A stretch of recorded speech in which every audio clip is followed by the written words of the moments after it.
Bien, para continuar con este primer Congreso Latinoamericano BIM, corresponde a continuación escuchar la charla Instalaciones Sanitarias en BIM, a cargo de Bernardo Domínguez, de GESPRO.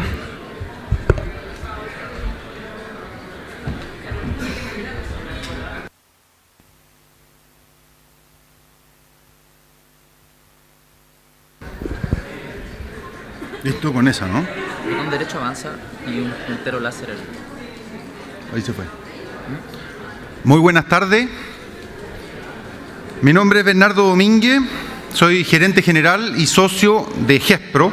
Nosotros somos una empresa de instalaciones sanitarias. Hacemos instalaciones sanitarias en todo tipo de proyectos, en edificios, condominios, casas, hoteles, clínicas, supermercados y otros. Una empresa de instalaciones sanitarias, hacemos alcantarillado, agua potable y gas, es básicamente una empresa de gaffiter. Más o menos tenemos a 100 personas y además hacemos diseño. Tenemos un equipo chiquitito de 4 personas en que hacemos diseño de proyectos en instalaciones sanitarias. Mi experiencia anterior es bien diversa. Yo además soy director en Inmobiliaria Fernández Wood y en la constructora Fernández Wood. Y antes de eso he tenido una experiencia bien diversa en rubros de la construcción, de la energía, del transporte, incluso del sector público. Dentro y fuera de Chile he trabajado. Estudié ingeniería civil y tengo especialidad en computación. Y hice un posgrado por ahí en finanzas también. A ver, lo que quiero responder hoy día es básicamente la misma estructura que han tenido todos los presentadores. ¿Cómo llegamos a las tecnologías BIM? ¿Cómo nos ha ido? ¿Estamos contentos? ¿Sí, no? ¿Y qué vemos para el futuro? Les voy a hablar principalmente desde nuestra experiencia como empresa y personal. Entonces va a ser a lo mejor muchas veces casos más bien puntuales y aplicables a los nuestros. Ustedes verán cómo toman esta experiencia y la aplican en sus respectivas empresas. Yo esperaría lograr con esta presentación motivarlos a todos los diferentes agentes, a las empresas constructoras, a las inmobiliarias, a las oficinas de arquitectura. Esperaría también advertirle el tipo de dificultades con que se van a encontrar. Esto es un poco contradictorio con el primero, pero es súper importante. Me voy a gastar probablemente gran parte del tiempo en contarles dificultades. Les voy a contar, más que decirles lo que tienen que hacer, les voy a contar principalmente lo que no tienen que hacer. Y aquí se ha hablado mucho de, no solo de 3D, sino que de 4D, 5D, 6D, hasta 7D, escuché por ahí en una presentación ayer. Y esto es súper interesante porque nos muestra que hay mucho por hacer y que hay un sueño importante, pero yo no puedo evitar una sensación un poquito de abrumamiento. Yo me siento un poco abrumado. Yo veo que hay otros participantes que están volando a 10.000 metros de altura e incluso nos dan recomendaciones sobre qué hacer cuando se despresuriza la cabina y cómo conectarnos con el oxígeno y qué sé yo. Yo aquí les voy a hablar más de lo que hacemos las arañas y las lagartijas que andamos arrastrándonos por el suelo y cuáles problemas nos encontramos a esa altura, a nivel de piso. Nosotros estamos luchando por pasar de 2D a 3D. Y después, como tercer punto, es compartir una visión de dónde queremos llegar. Pues eso es lo más importante de todo, porque nosotros estamos convencidos de que en la medida en que uno comparte una visión, entonces puede ir resolviendo los detalles que van saliendo por el camino. Así que les voy a contar cómo llegamos a la tecnología BIM. Y como todo el mundo, yo cuando estuve en la universidad tenía un ramo que se llamaba geometría descriptiva. Este ramo se hacía a mano, ¿no es cierto? Teníamos unas salas con tableros de dibujo y nos enseñaban a ocupar el rapidograph y si uno se le chorreaba la tinta se sacaba peor o mejor nota en el trabajo. La sala completa se veía más o menos así. Cuando yo salí de la universidad, creo que estaba como en quinto año, en sexto año, botaron todos los tableros y aparecieron un montón de pantallas en la sala donde nosotros habíamos hecho geometría descriptiva. Y apareció un software. Esa fue la primera vez que yo tuve contacto con, o que supe que existían estos software. Y la verdad es que en esa época a mí no se me ocurrió ni preguntar. No se me ocurrió ni preguntar si es que esto era 2D o 3D. Yo supuse, lo di por hecho, que era en 3D. Que uno metía un punto en el espacio con 3 dimensiones y después de eso uno podía rotar el objeto, uno podía hacer cortes, uno podía sacar todas las vistas que quisiera. Me pareció tan obvio, que nunca pregunté. En esa misma época, para que se sitúen los más jóvenes sobre todo, estaban empezando a aparecer las primeras planillas de cálculo, estaba apareciendo recién la internet. No alcancé a tener email cuando yo estaba en la universidad. En mi primer trabajo teníamos un email, yo trabajaba en una consultora en donde habían 5 o 10 personas y teníamos un email interno. Entonces nos mandábamos email con el del escritorio al lado y era súper tecnológico y súper avanzado. Esa era la situación más o menos. Pero ya en ese entonces yo, con mi formación de ingeniero de computación, di por hecho que lo que se estaba haciendo en las salas nuevas era en 3D. Pasaron los años, trabajé en distintas industrias, en distintas cosas, y más o menos en el 2006 entré a trabajar en una constructora como gerente de desarrollo, que tenía un departamento de ingeniería, y ahí recién me entero de que en realidad todos los planos y todas las cosas se hacían en 2 dimensiones. Gran sorpresa. Entonces fui a hablar con el tipo del departamento de ingeniería y el tipo me decía, no, me decía, olvídate, si esta de las 3D es un lío. Hay que generar librería, hay que hacer un montón de cosas, así que imposible. Aquí se trabaja en 2D y esa es la manera correcta y así lo hacemos. Y yo dije, ya, pues, me olvidé del problema, no era asunto mío. Tiempo después fui invitado por mi actual socio, que tiene una empresa de instalaciones sanitarias, a incorporarme a la empresa.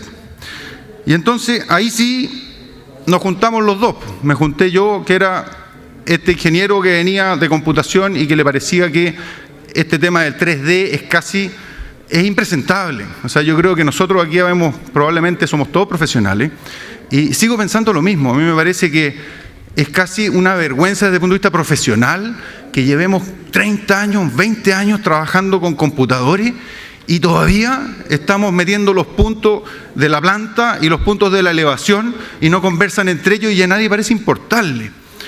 Entonces me junté con mi socio y mi socio traía 30 años de experiencia en las instalaciones sanitarias. Entonces armamos el grupo perfecto. Además de eso, toda la experiencia valiosa que tiene él, tiene una cosa que es mucho más valiosa todavía, que tiene una actitud muy positiva frente a cualquier desafío y cualquier proyecto nuevo. Entonces se juntó este ingeniero en computación con este experto en instalaciones sanitarias y dijimos, listo, vamos, y partimos. Nos largamos, partimos súper entusiasmados. Una licencia, yo he escuchado mucho que las licencias son muy caras. Nosotros somos una empresa chica y vendemos 2.000 millones de pesos al año. Es una empresa que vende 2.000 millones de pesos al año, gastarse 1 millón de pesos, 2 millones de pesos en una licencia, tampoco es tanta la plata. Entonces nos tiramos nomás, pues no hicimos ninguna investigación de mercado, ningún cliente nos obligó, nadie nos pidió, simplemente puro entusiasmo. Nos compramos una licencia y partimos con un proyecto. Y empezamos a tener unas primeras experiencias. Entonces tuvimos que hacer un manual. Tuvimos una primera versión del manual GESPRO.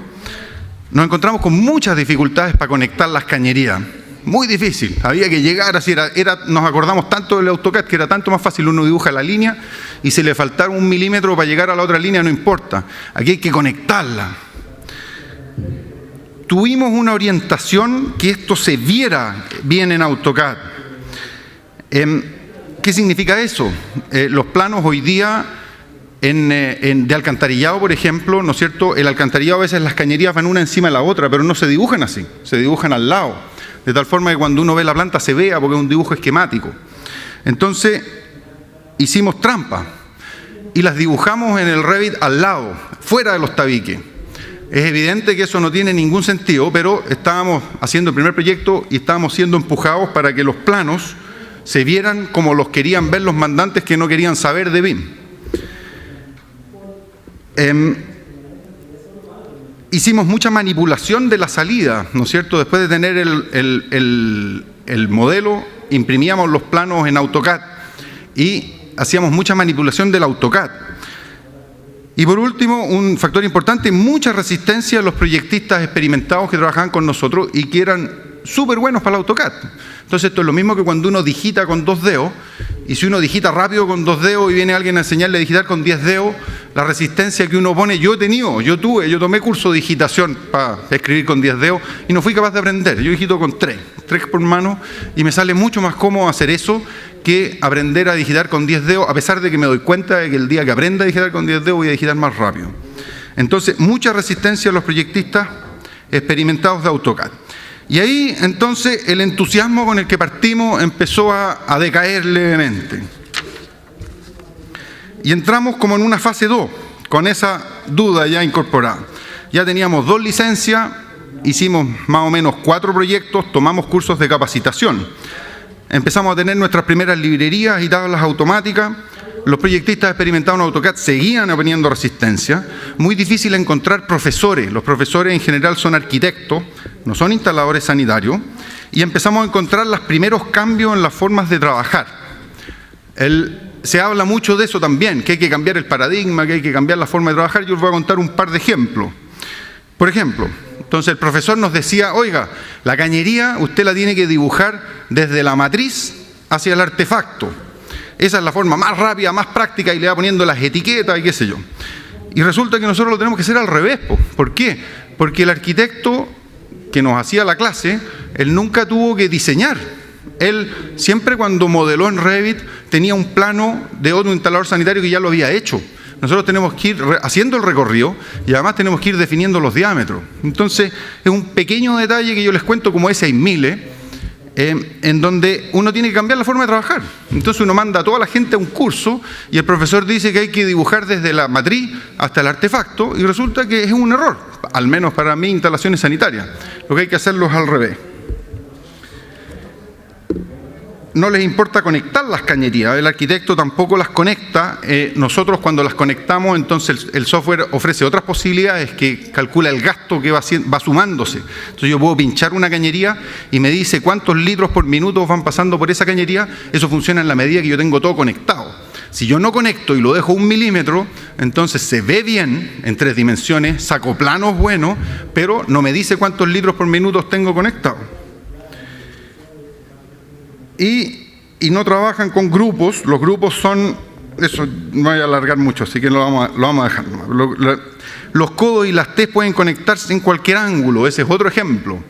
Es muy típico de los software estos que son muy versátiles, ¿no es cierto? Entonces cuando uno trae el proveedor o cuando uno trae el profesor a uno le dice, mire, esto es muy bueno, usted puede pintar las cañerías azules, rojas, amarillas, rosadas, y si no le gusta ningún color, usted puede crear su propio color o lo puede bajar por internet. Lo que uno tiene que hacer es justo lo contrario. Uno dice, ¿sabe qué más? Las cañerías nosotros las hacemos azules para el agua fría y rojas para el agua caliente, punto. Entonces, como eso, las T, el software permite conectar, ¿no es cierto?, 2 cañerías en cualquier ángulo. Pero en el mercado no existen las T en cualquier ángulo, existen solamente en ángulo recto. Entonces nos costó un buen tiempo lograr que nuestras T no permitieran conectarse en cualquier ángulo. Lo que queríamos era que fuera solamente en ángulo recto. Hoy día lo tenemos hecho eso. Y entre medio tuvimos que hacer 2 upgrades de hardware, porque el problema de la lentitud es una cosa permanente. Entonces, ya a esta altura de la preocupación leve, empezamos a preocuparnos seriamente. A mí ya me empezó a tiritar un ojo, porque ya llevamos en la fase 2, y ya llevamos 4 proyectos hechos y todavía no se vislumbraba ninguna solución. Y así entramos en lo que yo llamaría la fase 3. Fuimos a contactar a los primeros clientes. Estas fases no son estrictamente en el tiempo, en realidad los habíamos contactado un poquito antes. Y salvo muy contadas excepciones y pocos clientes, encontramos muy bajo interés. Las primeras respuestas fueron, ¿sabéis que no me importa el software que ocupe? Lo que me interesa es que me entregue en el plazo y que los planos se vean igualitos a como lo hemos hecho siempre. Encontramos algunos clientes que están recién en etapa de diagnóstico. Clientes reconocen el valor, algunos por ahí reconocieron el valor de tener un mayor detalle en una etapa temprana, pero no quieren pagar el costo. Y lo otro que pasa con los clientes es que ellos mismos no saben muy bien qué hacer con este mayor detalle. O sea, para los que son más viejos se acordarán de cuando partió el internet. Era una cosa impresionante y nadie sabía muy bien qué hacer. Todos teníamos claro que era algo potente, pero nadie sabía muy bien qué hacer. Hoy día yo veo que pasa eso. Nosotros hoy día ya estamos trabajando con algunos clientes que nos piden el archivo Revit y yo los veo complicados. Yo veo que no saben muy bien qué hacer, cómo sacarle provecho. Entonces vamos a tener que aprender todos juntos. Adicionalmente, ¿no es cierto?, porque por distintas razones perdemos uno a uno el equipo que trabajaba. Así que a esta altura ya del ojo que me tiritaba pasaron 2 cosas. Nos empezamos a enojar un poquito con los clientes, cómo podían ser tan miopes, y ya entramos en franco pánico. No había cómo explicarle al directorio nuestro, que son socios inversionistas, que dicen, oye, aquí te has gastado no sé cuánta plata en licencia, ¿cuándo vamos a empezar a ver algún resultado? Así que hoy día donde estamos parados ya tenemos 3 licencias, tenemos hardware poderoso, hemos hecho más de 15 proyectos en BIM, tenemos un equipo de 4 personas que trabajan full en BIM. Hemos hecho 3 versiones del manual, aquí tengo el manual, tiene 80 páginas el manual. Nadie lo lee, esa es la desgracia de los manuales, yo lo escribo y yo lo leo, soy el único que lo lee. Pero hay que tenerlo igual. Muchísimas horas de cursos y tutorías, muchas. Tenemos librerías completas hoy día, de acuerdo a la oferta real de materiales en Chile. Nuestras T son en 90 grados. Tablas y ubicaciones automáticas y listados de planos automáticos. Y después, ¿qué tenemos pendiente? Porque por supuesto los desafíos pendientes, la lista es mucho más larga que la situación actual.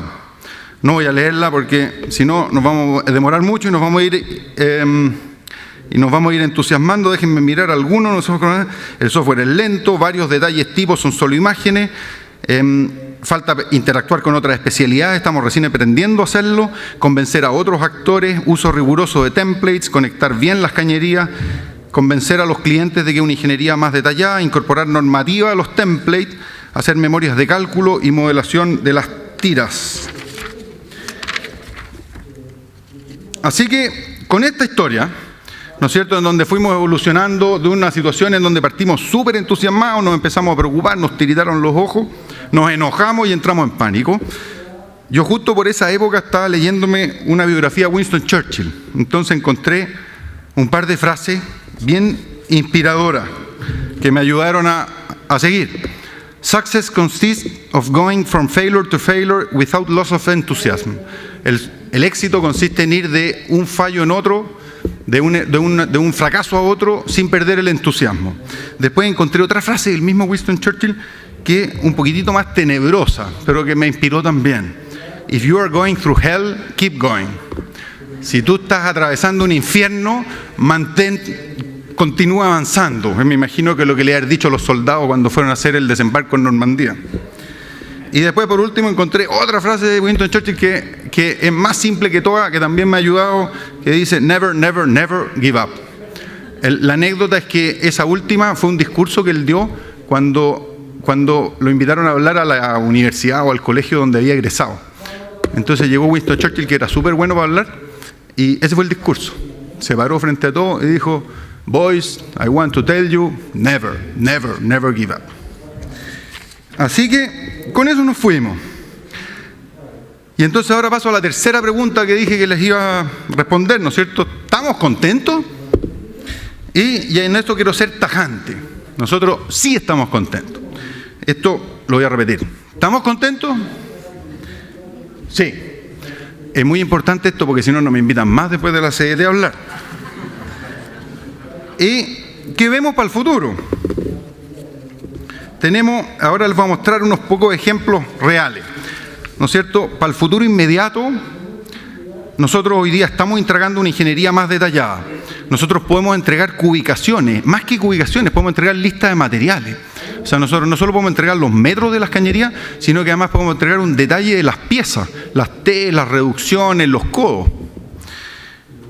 Nunca más revisar si suman las tablas correctas, ¿no es cierto? Cuando el arquitecto va el último día y me dice, oye, agregamos un baño en el piso 8, entonces yo no tengo que ir a revisar si el isométrico y los cuadros de VH y los cuadros de gasto, nos acordamos de incorporar el artefacto porque aparece solo.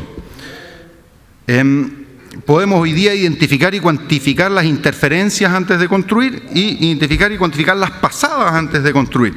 Déjenme mostrarles algunos ejemplos reales.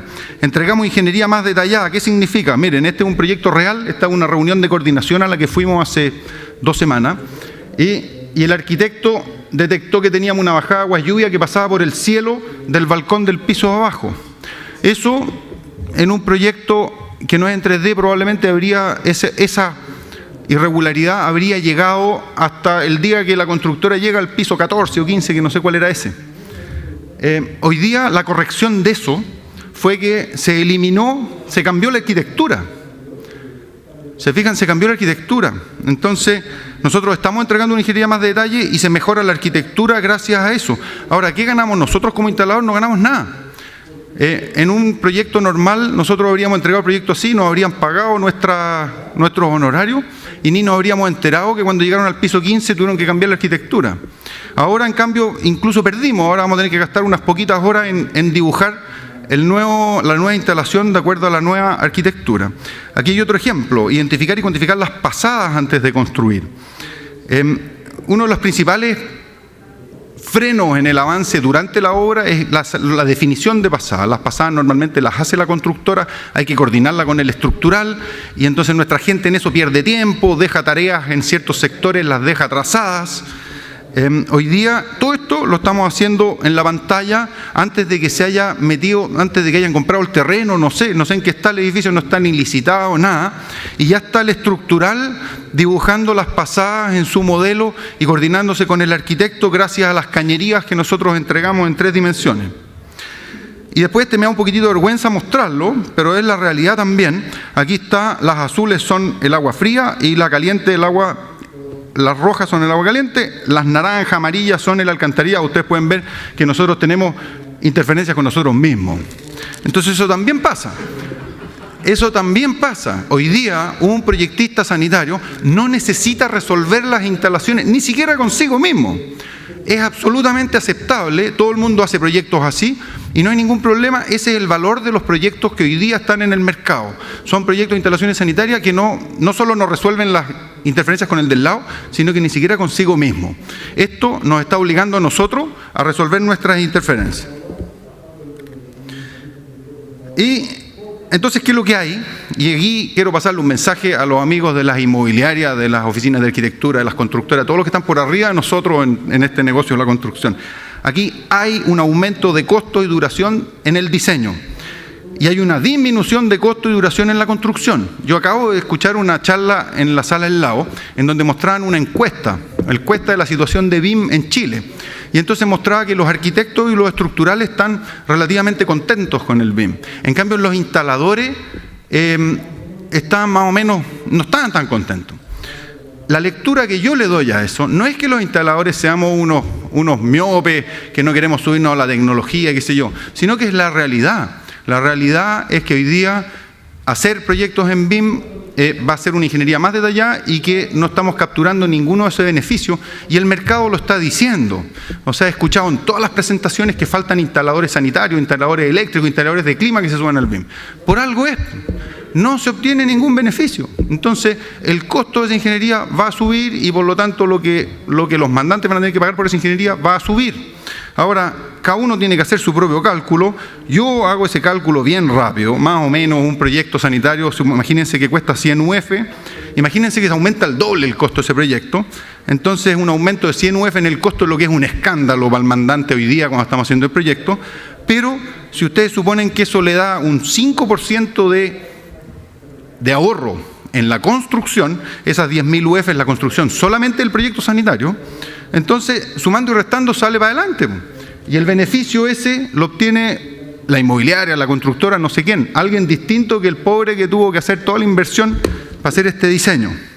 Entonces, eso yo creo que es un cambio, que también lo hemos hablado largamente, en el modelo de negocio que hay que hacer y que si no se hace, entonces esto no va a avanzar más rápido de lo que está avanzando. ¿Qué vemos para el largo plazo? Ahí nosotros tenemos un sueño. ¿Y qué es lo que me imagino yo?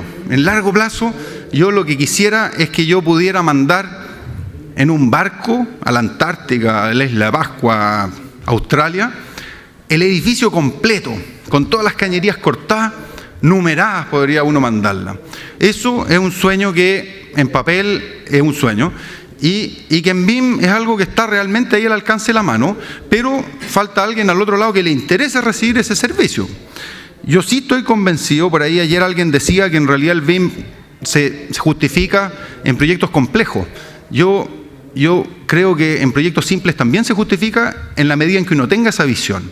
O sea, si uno hace edificios que son repetitivos y parecidos, entonces uno puede aspirar a que esto se construya como un mecano, en donde uno abre una caja, vienen todas las piezas adentro, con un listado de instrucciones de cómo se ensamblan y se arma. pero para eso definitivamente hacemos el loco si nosotros somos los únicos que lo estamos haciendo. Entonces se requiere de un mandante que tenga la misma visión y que le exija lo mismo a todos los demás. Ese es nuestro sueño en el largo plazo, lo demás es un poco detalle, pero básicamente es esa. Eso es todo. Para cerrar, yo quisiera decir que nosotros somos, voy a contar una última anécdota que me queda un ratito, nosotros somos BIM nativos, como me dijo por ahí un arquitecto un día que lo conocí. Es decir, nosotros diseñamos directamente en el sistema y no hacemos planos en papel que después otro tiene que trasfasijar a algún modelo BIM. Lo vi reflejado muy claramente con este mismo proyecto en donde estamos entregando modelos en Revit.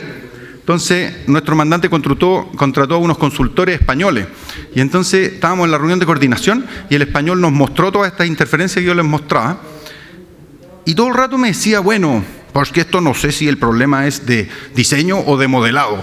Y después pasaba la reunión y después de nuevo me decía, bueno, puede que sea un problema de modelado. Y hasta que yo al final le dije, bueno, ¿qué es un problema de modelado? Bueno, que se equivocaron cuando traspasaron de los planos al sistema BIM. Pero si nosotros no hacemos eso, si nosotros lo hacemos directo en el sistema BIM, entonces no es un problema de modelado, no, es una interferencia real, es un problema de diseño. O sea, una mala noticia, pero ahí me di cuenta que